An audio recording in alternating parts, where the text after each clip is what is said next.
Bismillahirrahmanirrahim. Assalamualaikum warahmatullahi wabarakatuh. Alhamdulillahillazi bi ni'matihi tatimmus shalihat. Asyhadu an la ilaha illallah wahdahu la syarikalah. Wa asyhadu anna sayyidana Muhammadan abduhu wa rasuluh. Allahumma salli wa sallim wa barik ala sayyidina Muhammad wa ala alihi wa sahbihi wa man sara ala nahjihi ila yaumiddin, amma ba'd. Alhamdulillah, pertama-tamanya kita panjatkan sesyukur kepada Allah Subhanahu wa taala pada hari ini kita dipertemukan lagi oleh Allah Subhanahu wa taala dalam ruangan maya ini untuk sama-sama kita bermuhasabah diri kita dengan kita sama-sama mempelajari ilmu yang menjadi bekalan kepada kita di atas dunia ini. Sidang pendengar yang dirahmati Allah Subhanahu wa taala sekalian, kita sambung hari ini pengajian pada kitab Nadharatul Abidin, kitab 30 hadis pilihan yang disusun oleh IMIT, Institut Model Insan Terengganu Sejahtera, yang telah kita baca sebelum ini. Kitab ini insya-Allah hari ini kita sambung lagi pada bab yang lain pula. Bismillahirrahmanirrahim. Qala al-muallif hafizahullah ta'ala wa nafa'na bi ulumihi fid daraini amin. Hadis yang ketiga. An Abdullah bin Mas'ud radhiyallahu anhu yaqul qala Rasulullah sallallahu alaihi wasallam la hasada illa fi isnatain rajulun ataahu Allahu malan fasallatahu ala halakatihi fil haqq wa rajulun ataahu Allahu hikmah fahuwa yaqdi biha wa yu'allimuha. Hadis yang diriwayatkan daripada Ibnu Mas'ud radhiyallahu anhu, dia berkata, sabda Rasulullah sallallahu alaihi wasallam, tidak boleh hasad, yakni iri hati, kecuali kepada dua golongan. Yang pertama, orang yang Allah Subhanahu wa taala anugerahkan kepadanya harta, lalu dia membelanjakan di jalan kebenaran dan kebaikan.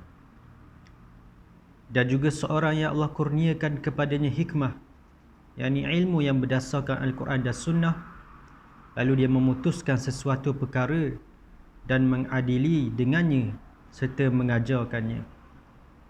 Sidang pendengar yang dirahmati Allah Subhanahu wa taala sekalian, hadis yang saya bacakan ini berkenaan dengan suatu larangan yang secara umum Allah Subhanahu wa taala melarang daripada kita berlaku hasad dengki kepada orang lain. Perlu kita fahami apakah itu yang dimaksudkan dengan hasad. Hasad, para ulama menyebut, ialah dengan bermaksud tamanni zawalun ni'mah an sahibiha. Kita ni bercita-cita untuk menghilangkan nikmat yang ada pada orang lain, dan kita berharap supaya nikmat tu dapat kepada kita. Seperti contoh seorang yang mana dia tengok jiran dia dapat kereta baru. Bila tengok kereta jiran dapat kereta baru ni, mari dalam hati dia, mari litah dalam hati supaya kereta jiran dia ni rosak ataupun berlaku aksiden dengan niat yang tidak baik. Dan dalam masa yang bersama, dia harap juga supaya nikmat tu dia dapat rasa. Ni antara satu penyakit hati yang dilarang oleh baginda Rasulullah sallallahu alaihi wasallam.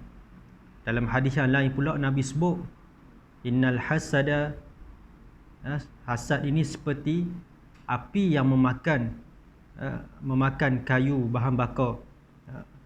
Suatu penyakit dalaman kepada seorang Islam.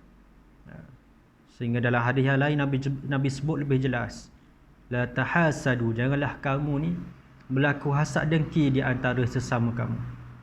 Bila mana berlaku hasad, maka ia menandakan seseorang itu ada masalah pada hati dia, pada jiwa dia.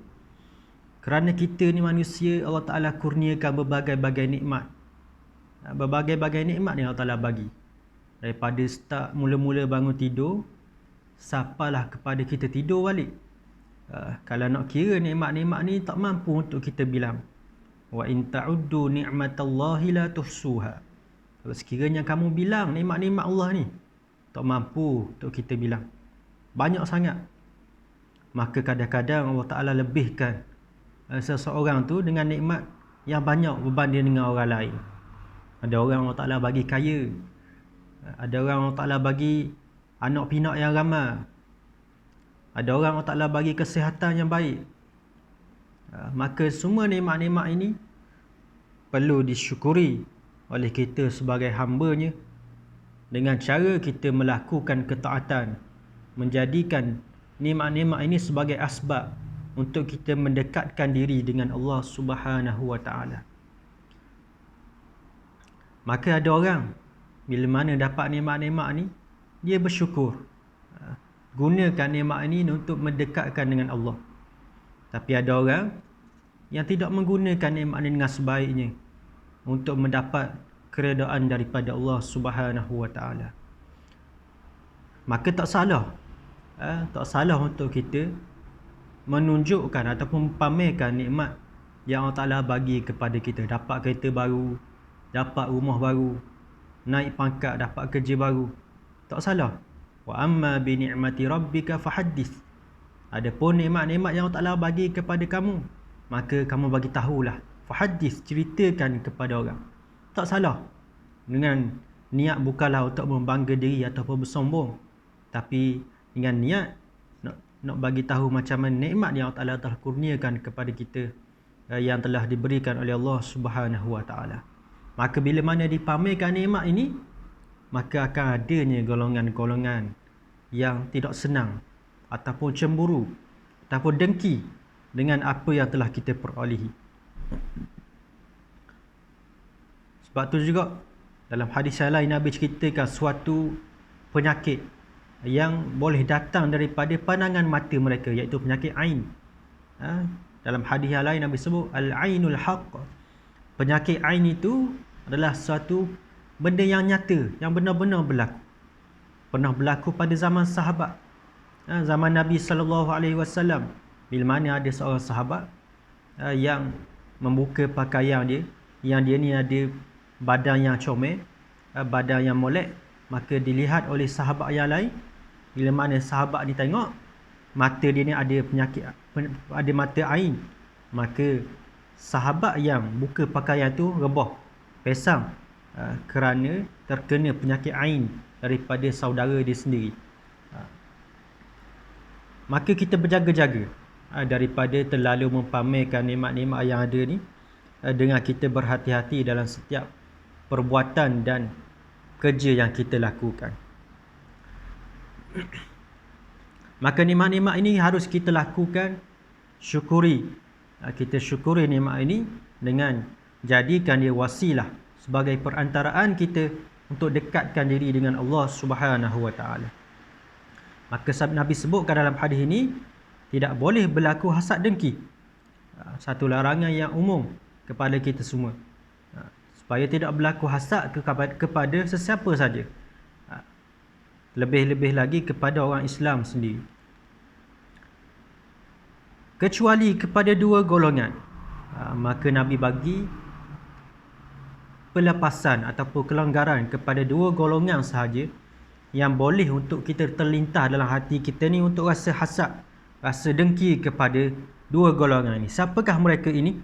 Yang pertama Nabi sebut, orang yang Allah anugerahkan kepadanya harta, lalu dia membelanjakan di jalan kebenaran dan kebaikan. Allahu Rabbi. Bila mana ada harta, gunakan untuk mendekatkan diri kita dengan Allah Subhanahu Wa Taala, bukan untuk kepuasan nafsu kita sahaja, bukan untuk berseronok-seronok sahaja kita, tapi gunakan untuk membantu orang lain, gunakan untuk berinfak di jalan Allah, gunakan harta ni nak angkat balik agama Allah Subhanahu Wa Taala ni, nak kembangkan agama Allah kepada seluruh dunia. Maka gunakan harta ni untuk bersedekah, tidak kiralah pada jalan yang mana pun, tapi dengan niat sedekah yang ikhlas, yang diterima oleh Allah Subhanahu Wa Taala. Maka inilah suatu nikmat yang besar yang Allah Taala telah bagi kepada orang yang berharta, mana digunakan harta dia ni untuk bersedekah pada tempat yang sepatutnya dia gunakan. Ada juga orang yang Allah Taala bagi harta, tapi tidak dapat manfaatkan harta ini dengan sebaiknya. Takut bila mana gunakan duit ini untuk bersedekah, kau miskin, jadi kau susah. Tidak. Nabi telah bagi jaminan, ma naqasa malun min sadaqah. Harta ni tidak berkurang dengan sebab bersedekah, bahkan semakin bertambah. Bila mana kita bersedekah, zahirnya nampak harta kita ni berkurang, tapi hakikatnya bertambah keberkatan pada harta itu, bertambahnya rezeki-rezeki yang lain yang Allah Ta'ala curahkan kepada kita dengan sebab kita bersedekah membantu orang lain. Maka kelebihan bersedekah Allah Subhanahu Wa Ta'ala sebut secara jelas dalam Al-Quran. Masalu ma yunfikuna amwalahum fi sabilillah kamasali habbah. Perumpamaan orang yang mensedekahkan harta dia di jalan Allah seperti suatu tangkai, yang mana daripada tangkai ini tumbuh daripadanya dahan, tumbuh daripadanya rantai-rantai yang mana terdapat sehingga berkembang padanya 700 buah yang ada pada pohon itu. Maka ulama menyebut kelebihan pada bersedekah ini digandakan daripada 10 sehingga 700 kebaikan dibalas oleh Allah Subhanahu Wa Taala. Satu ganjaran yang cukup besar, ganjaran yang cukup besar yang dijanjikan oleh Allah Subhanahu Wa Taala. Sahabat Nabi sallallahu alaihi wasallam, bila mana mereka ni tengok sahabat-sahabat yang kaya bersedekah, mereka mari mengadu dengan Nabi sallallahu alaihi wasallam. Kata mereka, ya Rasulullah, zahaba ahlad dusur bil ujur. Orang-orang yang kaya yang ada kebun ni, mereka balik bawa ganjaran pahala yang banyak. Kami yang miskin ni tidak boleh nak berinfak. Mereka semayang macam kami semayang, pahala sama banyak, tapi dalam bab bersedekah kami tak dapat nak menandingi mereka, tak dapat nak lawang mereka. Maka mereka mengadu dengan Nabi sallallahu alaihi wasallam. Lalu Nabi bagi tahu kepada orang-orang yang miskin di kalangan sahabat-sahabat ni, kata Nabi, bukankah Allah Taala dah jadikan kepada kamu ni, pada diri kamu ni, anggota badan untuk kamu bersedekah? Yakni jadikan mulut ni dengan bersedekah, dengan sebab kita berzikir, dengan sebab berzikir, maka Allah Taala jadikan berzikir ni suatu jalan juga sebagai ganti kepada sedekah bagi siapa yang tidak mampu. Dengan berzikir, itu untuk orang yang susah. Kita yang ada harta ni, tak kira sikit ataupun banyak, sedikit pun lebih aula lagi untuk kita sedekahkan harta kita. Kita tak ada, harta kita tak banyak, maka tak kata kita ni tak boleh bersedekah.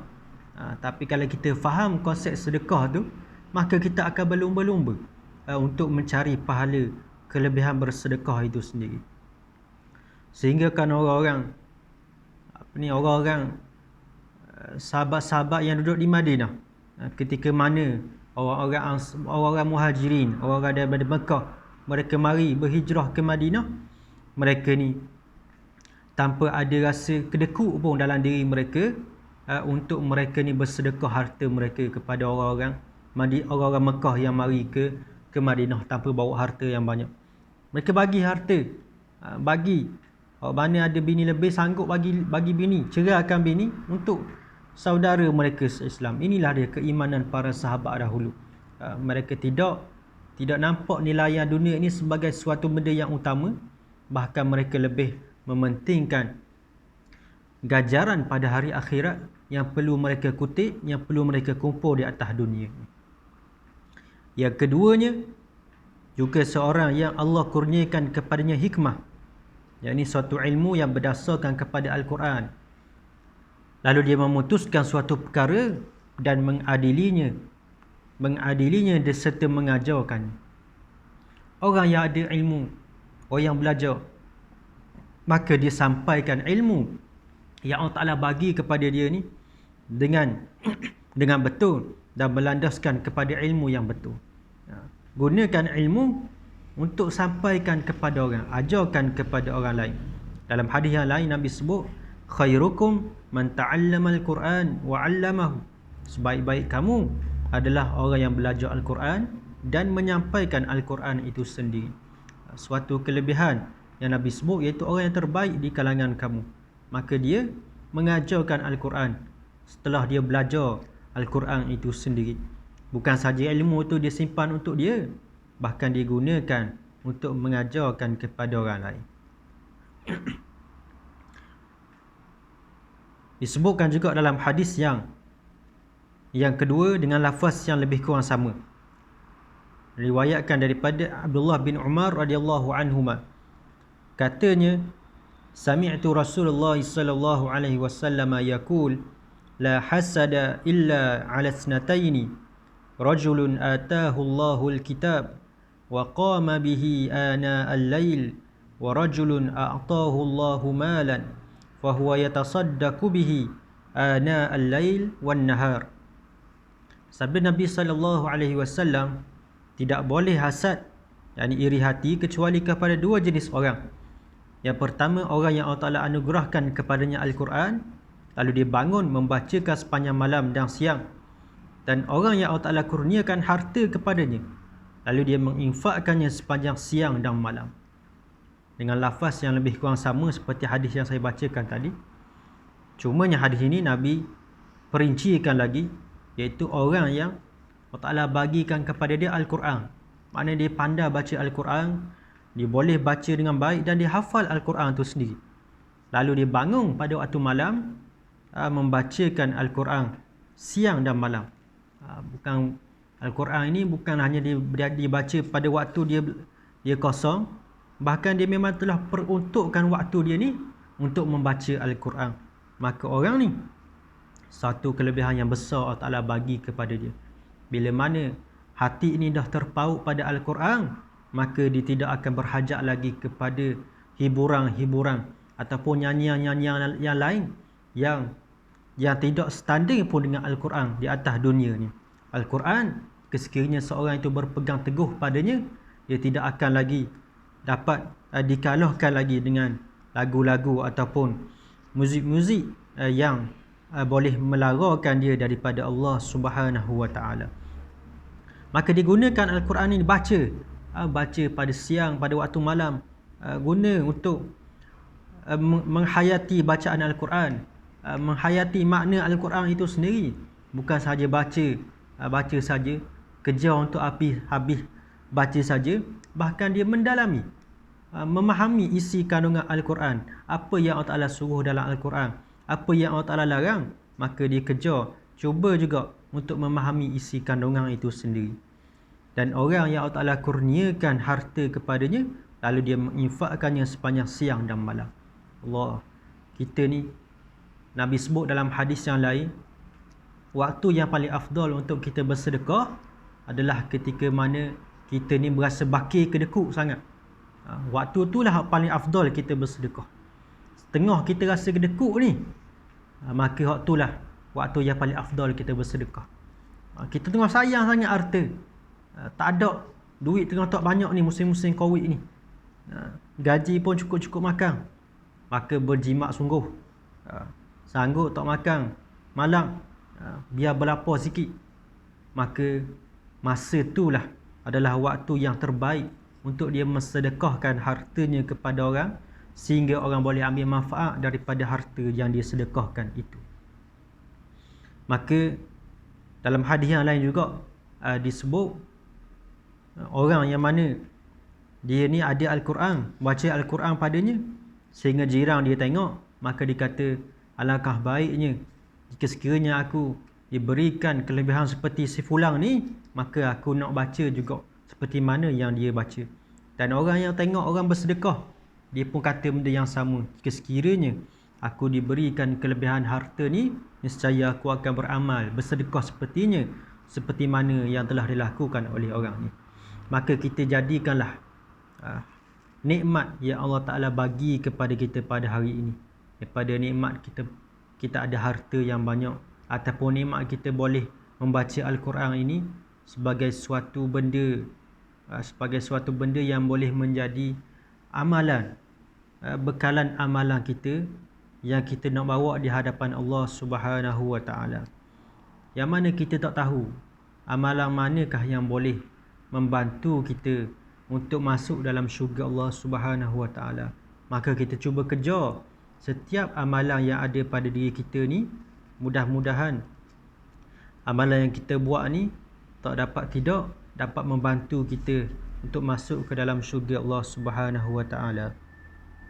Maka pengajaran yang kita dapat daripada hadis ni, iaitu yang pertamanya, Nabi dalam hadis ni mengisyaratkan bahawa iri hati ni ada bermacam-macam pesen. Di antaranya adalah iri hati yang tercela dan diharamkan oleh syarak, iaitu seseorang yang menginginkan hilangnya nikmat daripada saudaranya, iaitu bila mana tengok nikmat orang lain, nak supaya nikmat tu tak ada, biar matilah orang ni daripada dapat nikmat tu, ataupun biar hilanglah nikmat yang sedang dirasa ni. Ni antara iri hati yang dicela oleh syarak, diharamkan oleh agama untuk kita bersifat dengan sifat ini. Dan ada juga hasad yang dibolehkan. Ada hasad yang dibolehkan, iaitu seseorang yang melihat nikmat duniawi pada orang lain, lalu dia menginginkan kenikmatan serupa untuk dirinya. Tengok orang ada harta, dan digunakan harta ni untuk dia infak pada jalan Allah, maka Nabi kata hak ni tak apa. Ada orang yang boleh ilmu, boleh baca Al-Quran, satu nikmat yang besar juga. Maka Nabi kata hak ni tak apa untuk kita berasa iri hati pada dia.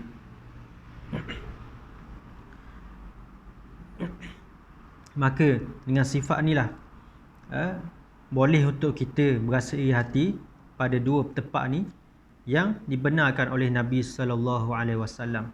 Apa yang penting ialah kita melakukan segala amalan kita ni berdasarkan niat yang ikhlas kerana Allah Subhanahu wa Ta'ala. Biasa kita baca Al-Quran, biarlah niat kita ni ikhlas kerana Allah. Kita bersedekah, biarlah bersedekah kita ni betul-betul ikhlas kerana Allah Subhanahu wa Ta'ala, bukan nak menunjuk-nunjuk kepada orang lain. Saya akhiri kuliah ringkas ini dengan satu hadis Nabi sallallahu alaihi wasallam. Nabi cerita pada akhir zaman, pada hari kiamat nanti, Allah Ta'ala akan bawa orang yang bersedekah, tunjukkan kepada mereka amalan-amalan sedekah mereka. Lalu bila ditunjuk, ditanyakan kepada dia, sebab apa kamu bersedekah ni? Lalu dia kata, aku bersedekah ni kerana Allah Subhanahu wa Ta'ala. Maka Allah Ta'ala kata, kamu ni berbohong, kamu bersedekah ni nak suruh orang khabar ni, mu ni kuat bersedekah, nak suruh orang kata kamu ni kuat bersedekah, maka dia dihumbang dalam neraka. Ada orang yang kuat baca Al-Quran, sedap bacaannya, lalu dibawa, dihisap, ditimbang amalan dia, lalu ditanya, sebab apa kamu baca Al-Quran ni? Dia kata, aku baca ni kerana Allah. Lalu Allah Ta'ala kata, kamu ni bohong, kamu tipu. Bahkan kamu baca Al-Quran ni sebabkan kamu ni nak supaya orang gelar kamu ni seorang yang qari, yang membaca Al-Quran, maka dia dihumbang juga dalam neraka. Maka nak kata di situ macam mana niat yang ikhlas itu adalah peranan utama yang boleh menentukan sama ada seseorang itu layak untuk mendapat syurga Allah ataupun tidak. Jadi saya sekadar itulah untuk pada hari ini. Mudah-mudahan Allah Ta'ala jadikan kita ni sebagai seorang ahli Quran yang ikhlas, seorang yang kuat bersedekah kerana Allah Subhanahu wa Ta'ala, yang tidak mengharapkan balasan di atas dunia ni melainkan balasan daripada Allah Subhanahu wa taala sahaja. Wallahu alam, apa yang baik itu datang daripada Allah, yang lemah, yang kurang, yang tersilap itu datang daripada diri saya sendiri. Saya minta maaf banyak-banyak di atas ucapan yang tidak tersusun ini. Aku qauli hadza wa astaghfirullahal azim li wa lakum. Assalamualaikum warahmatullahi wabarakatuh.